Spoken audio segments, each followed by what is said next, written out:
श्री गुरुपद नख मणिगण ज्योति सुमिरत दिव्य दृष्टि होती दलन मोहतम सोस प्रकाश बड़े भाग गुर आवई जासु। बाबा तुलसी को हमारी स्मरणांजलि वही होगी कि जो भाई गाते गाते आंखें डबडबा जाए, कंठ अवरुद्ध हो जाए और रोमांच हो। वर्तमान में मेरी स्थिति ऐसी है, 2 दिन पूर्व जब आशा दीदी का फोन आया था कि आपको इस कार्यक्रम में रहना है, तो बालपन में मैंने हाँ कहा।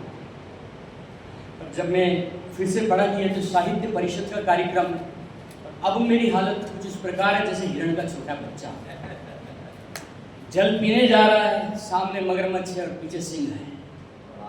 सामने जो सुनने वाले हैं वो सुधीजन है, पीछे जो विराजमान है विद्वतजन है। हम दोनों के बीच में एक बालक की स्थिति है। पर तुलसी ने इसका समाधान निकाला। जिमी बालक कह तोतरी पाता सुनहि मुदित मन पितु अरुण भाषा। बालक तोतरी जुबान में जो भी कुछ कहता है, माँ बाप बड़े प्रसन्न होते हैं। मुझे लगता है आप सभी प्रसन्न निश्चित रूप से होंगे। मंच पर विराजमान जनार्दन राय नागर विश्वविद्यालय राजस्थान विद्यापीठ के कुलगुरु हमारे गुरुदेव, जिनके सम्मुख विराजमान होने में सम्मान की अनुभूति होती है, इनके करीब बैठने में तो परम सौभाग्य का उदय होता है। फिर हमारे बड़े भाई प्रोफेसर नवीन जी नंदवाड़ा साहब, आप मोहनलाल सुखरा विश्वविद्यालय की निधि हैं, और आप जब कुछ यहाँ से कह के गए तो मेरी स्थिति ठीक वैसी है कि सचिन तेंदुलकर शतक लगा के चला गया और एक उछल्ला बल्लेबाज आया है पिच के ऊपर। बड़ी विकट स्थिति है। गोरीकांत जी भाई साहब, आपसे तो परिचय है ही, आप बड़े ही विद्वतजन हैं। गुप्ता साहब ने इतना विशद तुलसी के चरित्र को बताया, अद्भुत। और शर्मा साहब तो निश्चित रूप से आपने कम ही शब्दों में, तुलसी ऐसा कहते हैं कि सुगम अगम मृदु मंजू कठोरे और आखर अमित और अर्थ अमित और आखर कम शब्दों में बात कह दी जाए, ऐसा तुलसी का कम्युनिकेशन मॉडल। मेरा तुलसी से परिचय कुछ ऐसा है, क्योंकि आज जब बोलने के लिए मुझे कहा गया तो मैं सोच रहा था, चिंतन में था कि क्या कहूँगा, क्योंकि तुलसी के व्यक्तित्व के बहुत आयाम। एक और है काव्यकुल दिवाकर, जिन्होंने काव्य को उत्तुंग शिखर पर पहुंचा दिया, ऐसे गोस्वामी तुलसीदास। एक और है रामचरितमानस के रचयिता, जनमानस में बसे हुए भक्तों के बाबा तुलसी। और एक है जिनके बारे में गुप्ता जी ने जिक्र किया, किसी कोने में खड़ा हुआ फटेहाल, कंधे पे झोला लटकाए हुए राम बोला, जो पार्वती अम्मा के पीछे मधुर आवाज में राम राम कहता हुआ भिक्षा मांगने के लिए घर घर जा रहा है। महानुभाव, तुलसी की यात्रा उस अनाथ राम बोला से गोस्वामी तुलसीदास बनने तक की यात्रा है। और ये यात्रा इस बात की ओर इशारा करती है कि मानव संभावनाओं से भरा हुआ है। यदि एक राम बोला गोस्वामी तुलसीदास हो सकता है, तो हम में से हम भी कुछ हो सकते हैं। उद्धरेदात्मरात्मान, गीता का वाक्य, उद्धरेदात्मरात्मान। व्यक्ति अपने उत्थान और पतन का स्वयं ही कारण है। तुलसी ने करके बता दिया कि उन्होंने ऐसा उत्थान किया कि जॉर्ज ग्रेसन ने तो कहा है कि भगवान बुद्ध के बाद यदि कोई ऐसा प्रभावी जनमानस को आंदोलित करने वाला व्यक्तित्व हुआ तो वो गोस्वामी तुलसीदास जी। मैं इसे एक कदम आगे बढ़ूंगा, दृष्टता है मेरे लिए, बढ़ जाऊंगा। भारतीय आध्यात्मिक आकाश का सबसे चमकता हुआ ध्रुव तारा यदि कोई है तो वो गोस्वामी तुलसीदास। और वो ऐसा इसलिए है कि एक 12 साल का बच्चा सर्दी के समय में शाम को 4 बजे अपने घर से खेलने के लिए निकला। 6 बजे के करीब अंधेरा हो चला है, दोस्त बिखर गए, अकेला मार्ग पर जा रहा है, अपने घर को जाने डर रहा है। बड़ा विभत्स गो दृश्य, क्योंकि अंधेरे में बच्चे को डर लगता है, लेकिन उसको एक चौपाई बड़ा सहारा दे रही है, भूत पिशाच निकट नहीं आवे, महावीर जब नाम।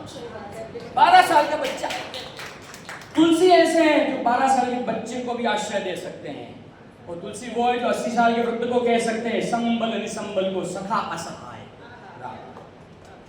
तुलसी समन्वय की, नवीन भाई साहब ने इस बात को कहा कि तुलसी समन्वय की, तुलसी संवाद के कवि। आज जब समाज में विवाद की स्थिति है, ऐसा कौन होगा जो संवाद की बात करे? तुलसी संवाद की बात करते हैं, और तुलसी का संवाद बड़ा अद्भुत है साहब। तुलसी स्वयं से संवाद कर रहे हैं, खुद के लिए अपने मन को समझा रहे हैं, तो वक्ता भी वही है, श्रोता भी वही है। एक संवाद हो रहा है याज्ञवल्क्य और भरद्वाज के बीच में, दोनों ज्ञानी, दोनों कर्मकांड की बात कर रहे हैं, कर्म कैसा होना चाहिए। एक और भगवती को महादेव स्वयं सुना रहे। भाई साहब ने कहा ही कि ये श्रावण का महीना है, श्रवण का महीना है, और तुलसी तो कह के गए कि सुनत श्रवण पाइय विश्राम, तो महादेव सुना रहे हैं भगवती को। और चौथा गाठ जो है अद्भुत, देखिए, कौवा काकभूषण बीज, उत्तर दिशि सुंदर गिरिधर, तरह काकभूषण सुशील काक, सुशील कौवा किसे सुना रहा है? पक्षीराज गरुड़ को। अधम पक्षी उत्तम पक्षी को सुना, यह तुलसी का समन्वय है। यदि आपने, निश्चित रूप से आप सभी जन साहित्य, इतने विद्वानों के बीच में मैं ही लड़खड़ा रहा हूं, अपनी मेरी गोली लड़खड़ा है, लेकिन मैंने जब पढ़ा अयोध्या कांड के बारे में, जब जिक्र हुआ, अब जरा सोचिए, रूस की क्रांति हुई, खूनी क्रांति, लेकिन हर वो क्रांति जो हिंसात्मक है, हर वो क्रांति जो आक्रामक है, हर वो क्रांति जो एकदम प्रभाव उत्पन्न करना चाहती है, उसकी अंतिम परिणति ठीक नहीं। रूस खंड खंड बिखर गया। आप में और हम में से भी कई ऐसे लोग रहे होंगे 2013-14 के दौरान, इंडिया अगेंस्ट करप्शन, और घरों से मोमबत्तियां लेके हम निकले, हमको लगा हम समाज में कुछ परिवर्तन करने जा रहे हैं। परिवर्तन हुआ क्या? उसकी परिणति यही हुई ना कि वही लोग निकल के आए जिसका विरोध कर रहे थे हम। लेकिन आपने कभी तुलसी को देखा? तुलसी की क्रांति बड़ी शाश्वत क्रांति है, क्योंकि वो क्रांति बहुत सुगमता से आती है, सरलता से आती है, धीरे धीरे आती है, शीतलता से आती है। भारत भूमि किसी भी आक्रामकता को, किसी भी आकस्मिकता को, किसी भी हिंसा को यकायक स्वीकार नहीं करती। यह भारतीय मानस का चिंतन नहीं है। तुलसी शाश्वत इसलिए है क्योंकि तुलसी ने वह रास्ता अपनाया जो मानव मन से जुड़ा। हम अक्सर व्यष्टि की चिंता करते हैं, समष्टि की चिंता करते हैं, बड़े की चिंता करते हैं, व्यष्टि की चिंता नहीं करते, एक इकाई की चिंता नहीं करते। तुलसी एक इकाई की चिंता करते। स्वांथा सुखाय तुलसी रघुनाथ गाथा, कहा है नवीन जी भाई साहब ने, तो बात तो वो खुद की कर रहे हैं, लेकिन अंत में उसकी परिणति क्या है? लोकाभिरामम रणरंगधीरम, लोक को अभिराम देने वाले, लोक नायक राम की स्थापना। और स्थापना भी कब की? जरा सोचिए यार, उस समय में, उस कालखंड में जब भाई भाई का गला काट रहा है सत्ता के लिए, जब सत्ता के लिए बेटे ने बाप को जेल में डाल दिया, मां और बेटे के बीच में संवाद नहीं है, पति पत्नी पे विश्वास नहीं कर रहा, पत्नी पति पे विश्वास नहीं कर रही, ऐसे कालखंड में लड़खड़ाती हुई भारतीय सभ्यता को यदि किसी ने पुरजोर तरीके से अंगत का भाव जमा दिया, वो थे तुलसी, वो थे हमारे बाबा तुलसी। इसलिए तुलसी का काव्य शाश्वत है, रहेगा। आज से 10,000 साल बाद भी जब इतिहास लिखा जाएगा तो तुलसी के पहले और तुलसी के बाद लिखा जाएगा। तुलसी एक बहुत महत्वपूर्ण माइलस्टोन। ऐसा नहीं है कि उनके पूर्व या उनके बाद ऐसे लोग नहीं हुए। निश्चित रूप से महात्मा बुद्ध, लोक मंगल का कितना बड़ा प्रयास, ऐसे लोकनायक जिन्होंने सब कुछ बदल करके रख दिया। उसके बाद पद्मपाद, आदि शंकराचार्य, अद्भुत चरित्र। लेकिन मेरी 90 साल की बूढ़ी दादी अयम आत्मा बलहीनेन लभ्यो, यह उपनिषद का वाक्य नहीं दोहरा सकते, विपासना नहीं कर सकते। यह संसार दुखमय है, ऐसा विवेकपूर्ण चिंतन नहीं है। लेकिन जितना कुछ वो पढ़ पाई है, वो रामचरितमानस को खोलती है और पढ़ती है। मंगल भवन अमंगलहारी द्रवंश दशरथ अजित बिहारी, तो उसके मन में लोक मंगल का, स्वमंगल का और लोक मंगल का भाव प्रदीप्त होता है। यह भाव तुलसी की देन है। आप कल्पना कीजिए, समन्वय की बात जब नवीन भाई साहब कर रहे थे तो अचानक एक विचार मेरे मन में कौन था, अरे पद्मपाद शंकराचार्य तो अहम ब्रह्मास्मि शिवोहम शिवोहम इसकी बात करके गए, तो ब्रह्म की बात करनी चाहिए थी, वही वैदिक मार्ग है। तो तुलसी क्या कर रहे हैं? तुलसी कह रहे हैं कि राम सच्चिदानंद दिनेशा ते ही न मोह निशा लभलेसा, ब्रह्म की स्थापना कर रहे हैं।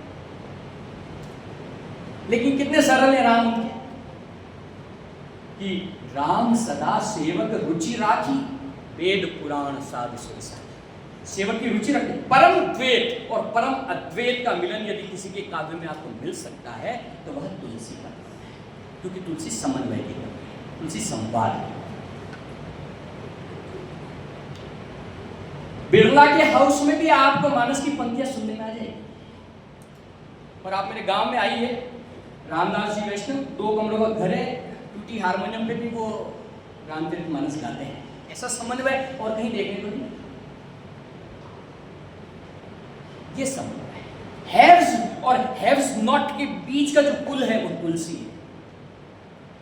इसलिए इस पुल को सिंचने की जरूरत है। हाँ, ऐसा कई बार हुआ है, क्योंकि आलोचना हुई है, समालोचना हुई है, अच्छा बुरा सबके बारे में कहा गया। लेकिन महत्वपूर्ण बात यह है कि दूध में अगर नींबू को निचोड़ दिया जाए तो दूध फट जाता है, लेकिन फटे हुए दूध का फिर भी पनीर बनता है। लेकिन वो निचोड़ा हुआ नींबू कचरे के पात्र में फेंक दिया जाता है। क्या आप तुलसी के उस पनीर को, उस नवनीत को ग्रहण करना चाहते हैं? तो तुलसी को सच्ची श्रद्धांजलि यही होगी जब आज हम मानस का पाठ करने बैठे हैं। जरा सोचिए आप, भरत आ रहे, सॉरी 1 मिनट हो, भरत इतनी जबरदस्त क्रांति घटित की साथ इस देश में केवल 2 ऐसे घटनाक्रम है जब राजा ने अपना प्रोटोकॉल तोड़ा। पहला घटनाक्रम तो है जब कृष्ण ने सुदामा के लिए अपना प्रोटोकॉल तोड़ा, और दूसरा ऐसा घटनाक्रम केवल और केवल उस समय के कार्यकारी सम्राट भरत ने निषाद राज के लिए तोड़ दिया। देखी सखा सुनी संदन त्यागा, चले उतरी उमगी अनुराग। उमगी अनुराग उमग रहा है, प्रेम बढ़ रहा है, प्रेम चढ़ रहा है। और जब प्रेम चढ़ता है तो मर्यादाओं की सीमा के बाद उसका भी अतिक्रमण कर देता है।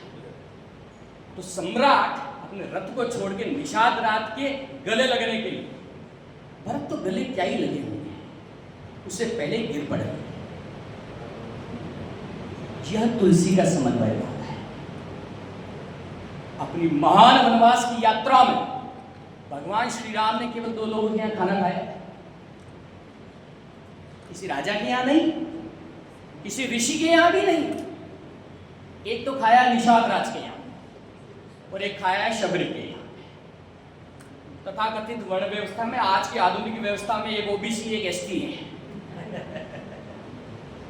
राम जो तुलसी ने दिया है, और मैं ऐसा कहूं बड़ी प्रामाणिकता से कह रहा हूं, जितना धर्म बचा है कलयुग में, इस युग में कम बचा है, लेकिन जो भी बचा है, शुभ बचा है, सत्य वाला बचा है, शिवम बचा है, वह तुलसी की वजह से बचा है।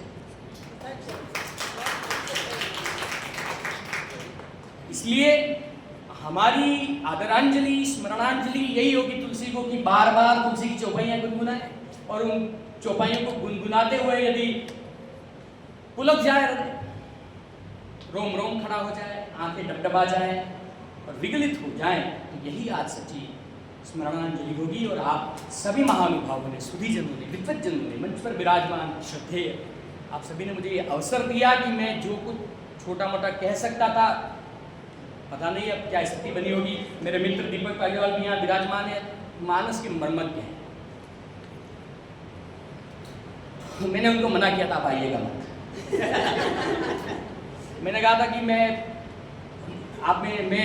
आपको आपसे बहुत लिया है और मैं आंखें उठा के देख नहीं पाऊँ, मैं देख नहीं पाया। मैं अभी भी आशा दीदी के चरणों की तरफ देख रहा हूँ, भाई साहब की तरफ देख रहा हूँ, उधर देखने का मेरा हौसला नहीं है। लेकिन इतना ही कहूँगा कि जिन लोगों ने मानस के मार्ग पर लगाया उन सभी के चरणों में प्रणाम, और जिन्होंने राम नाम का अवलंब हमें दे दिया उन तुलसी के चरणों में प्रणाम। जय श्री राम।